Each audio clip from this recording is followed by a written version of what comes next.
Hi, I'm Angie, and today I'm making an angel food cake. I've preheated the oven to 325 degrees and I've got a tube pan ready to go. You do not want to grease your tube pan. You want an ungreased tube pan. And I'm going to start by sifting together some dry ingredients. I've got 3/4 of a cup of all-purpose flour, a 1/4 cup of cornstarch, and 3/4 of a cup of sugar.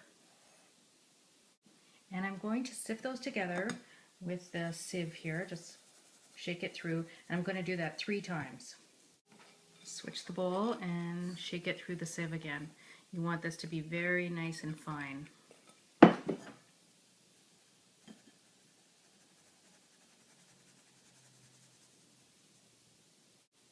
And one more time.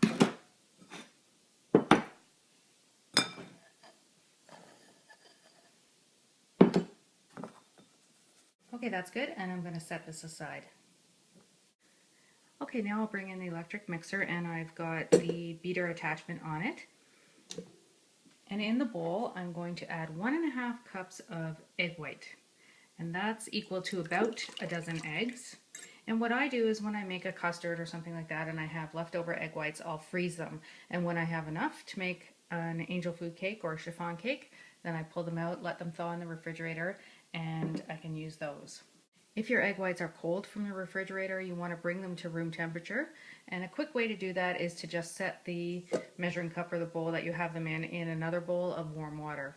And just let them sit there for a couple minutes and they'll warm up. And I'm just going to sprinkle 1.5 teaspoons of cream of tartar over the surface of the egg whites, as well as 3/4 of a teaspoon of salt. And I'll beat these with the whisk until they are stiff but not dry.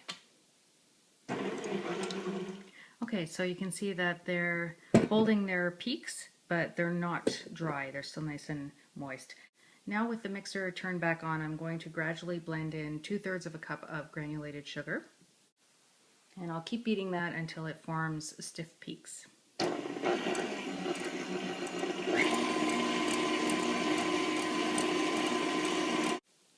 And I'll also add 3/4 of a teaspoon of pure vanilla extract.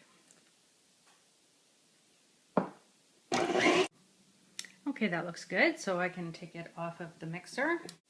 Okay, now I'm going to fold in the dry ingredients about 1/3 at a time.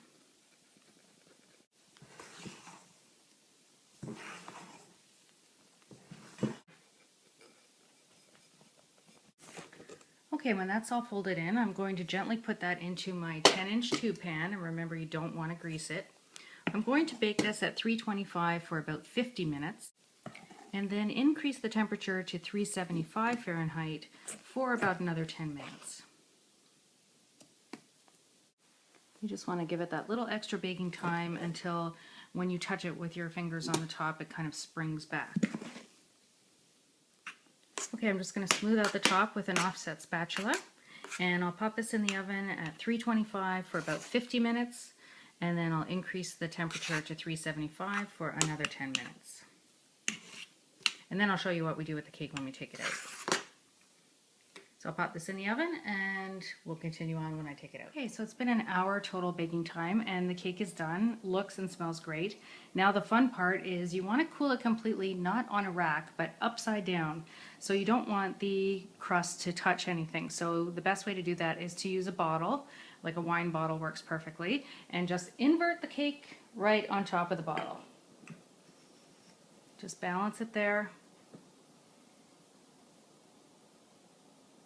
And just let it cool completely, just like that. That will keep it nice and fluffy and full, and it won't collapse on itself. So once it's cooled completely, you'll run a knife around it and invert it onto a cake plate, and it will be amazing. I'll show you a photo of the finished cake and a slice of it so you can see how light and fluffy it is. You can go to my blog at overthekitchencounter.com to get the written recipe. Thanks for watching, and I hope you try a homemade angel food cake.